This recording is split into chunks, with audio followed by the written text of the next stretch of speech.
안녕하세요. 그리스도 영성학교는 양한신 목사입니다. 그래서 오늘은 영성학교는 절망에 빠진 이들에게 열려있다라는 제목으로 생각해 보도록 하겠습니다. 얼마 전에 비트코인 광풍이 불었었죠.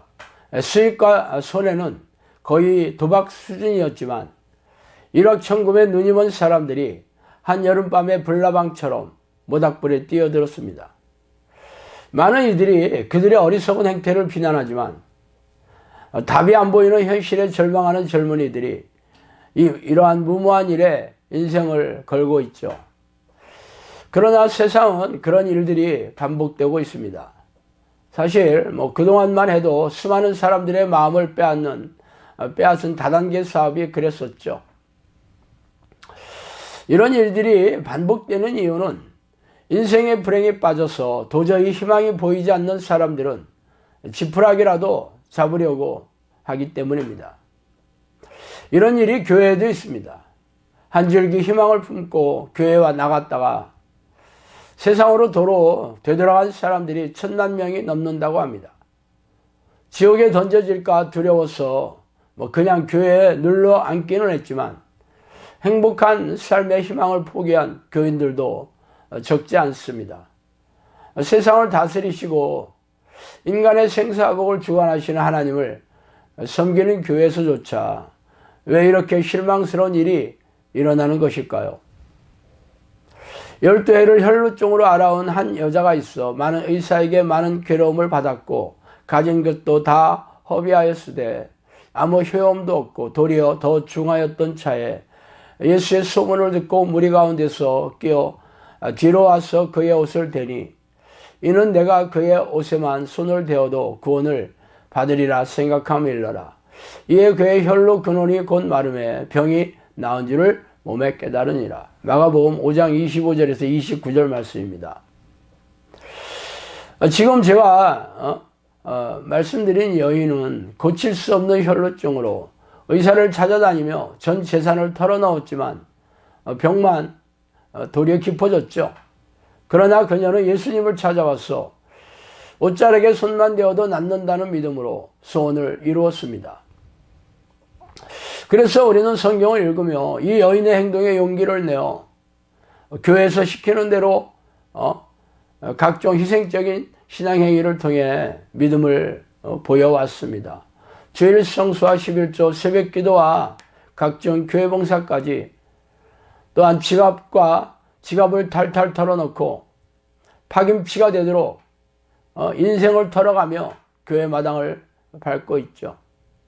그래서 여러분은 혈루병 여인처럼 불행이 끝이 나고 행복한 삶을 되찾으셨습니까? 제가 대학을 졸업하고 군에 다녀와서 결혼을 했을 때가 80년대 말이었어요.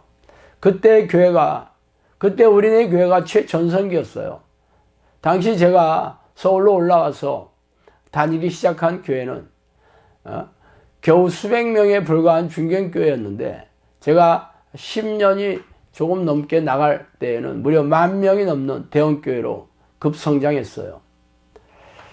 당시 담임 목사님은 설교 단상에서 기도만 하면 불행한 삶에 벗어나 형통해지고 고질병과 정신질환이 낫고 가난뱅이에서 부자가 되는 기적이 일어나는 것을 믿으라고 소리를 질러댔죠. 그래서 새벽 기도에 불이 붙었고 금요 철야 기도에 사람들이 빼곡하게 들어찼습니다. 기도원마다 부흥회로 인산인해를 이루었죠. 사실 그 당시에 교회에 소원을 이루고 성공한 사람이 전혀 없었던 것이 아니에요. 그 사람들이 바로 목회자들이었어요. 그들은 번영신학과 기복신앙으로 목회 성공을 이루어서 억대 연봉에 고급차를 타고 다니고 골프를 치러 다녔죠. 그러나 대부분의 교인들은 가정이 무너지고 지갑이 털리고 희망 고문으로 인생의 짐 위에 신앙의 짐을 지고 비틀거리다가 교회를 떠난 사람들이 부지기수였습니다. 지금의 교회는 텅텅 비어가고 있어요. 세상 사람들은 기독교인을 조롱하고 경멸하고 멸시하고 있죠. 아마 20년 뒤에 노인들이 세상을 떠난다면 우리네 교회는 건물만 댕그러니 남아있는 유럽의 교회를 닮아갈 것입니다. 텅텅 비고 있는 주일 학교와 학생부와 청년회의 실상이 우리네 교회의 미래를 알려주고 있기 때문이죠.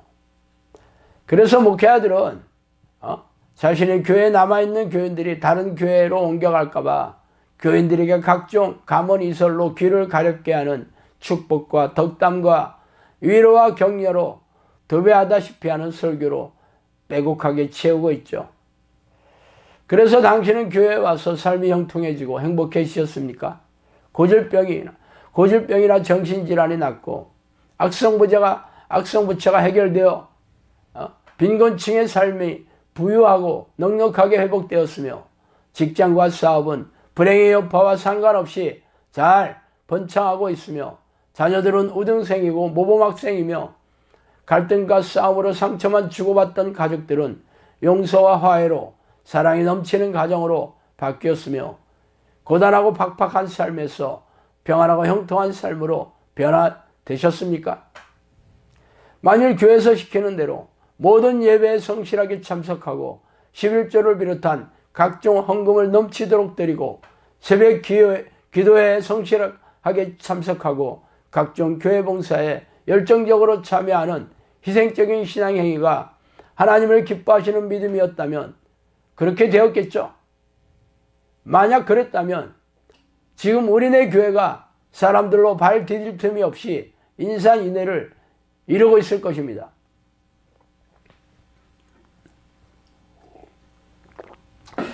내가 내 하나님 여호와의 말씀을 삼가 듣고 내가 오늘 내게 명령하는 그의 모든 명령을 지켜 행하면 내 하나님 여호와께서 너를 세계 모든 민족 위에 뛰어나게 하실 것이라. 내가 내 하나님 여호와의 말씀을 청종하면 이 모든 복이 내게 임하며 내게 이르리니 성읍에서도 복을 받고 들에서도 복을 받을 것이며 내 몸의 자녀와 내 토지의 소산과 내 짐승의 새끼와 소와 양의 새끼가 복을 받을 것이며 내 광주리와 떡 반죽 그릇이 복을 받을 것이며 내가 들어와도 복을 받고 나가도 복을 받을 것이니라. 신명기 28장 1절에서 6절 말씀이죠. 복 있는 사람은 악인들의 꾀를 따르지 아니하며 죄인들의 길에 서지 아니하며 오만한 자들의 자리에 앉지 아니하고 오직 여호와의 율법을 즐거워하며 그의 율법을 지하로 묵상하는 도다. 그가 시냇가에 심은 나무가 철을 따라 열매를 맺으며 그 잎사귀가 마르지 아니함 같으니 그가 하는 모든 일이 다 형통하리로다. 시편 1편 1절에서 3절이죠. 하나님이 살아계시며 인간의 생사복을 주관하시는 분이 맞는다면, 그리고 제가 지금 읽어드린 성경 말씀이 진리라는 것을 의심치 않는 크리스천들이라면 당신의 영혼과 삶의 모습을 날카롭게 살펴보시기 바랍니다.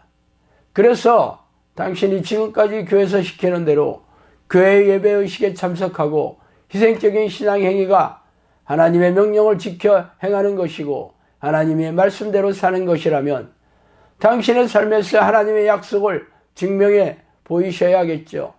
그래서 하는 일마다 형통하고 삶의 열매가 풍성하게 맺고 계시며 사는 게 너무 행복하고 즐거워서 천국이 따로 없어야 할 것이 아닙니까?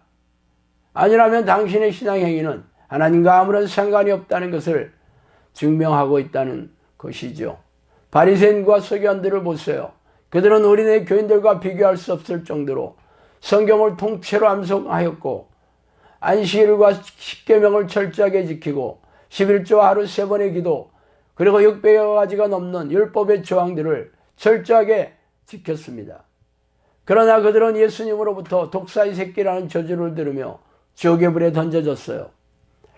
그러므로 당신이 지금까지 해왔던 신앙의 결과가 현재의 삶의 모습에서 증명되지 않는다면 당신은 하나님과 아무런 상관이 없으며 이 땅을 떠난다면 지옥불에 던져지게 될 것입니다. 예수님은 천국은 우리 안에 있으며 사도 바울은 천국은 말이 아니라 능력으로 증명되어야 한다고 선포했기 때문이죠. 저의 영성학교가 시작된 지 3년이 넘었어요. 지금까지 1000명이 넘는 사람들이 지대한 관심을 표명하였고 100여 명이 넘는 식구들이 전국 각지에서 찾아와서 공동체를 이루었습니다. 그래서 당신은 궁금해 하실 것이에요.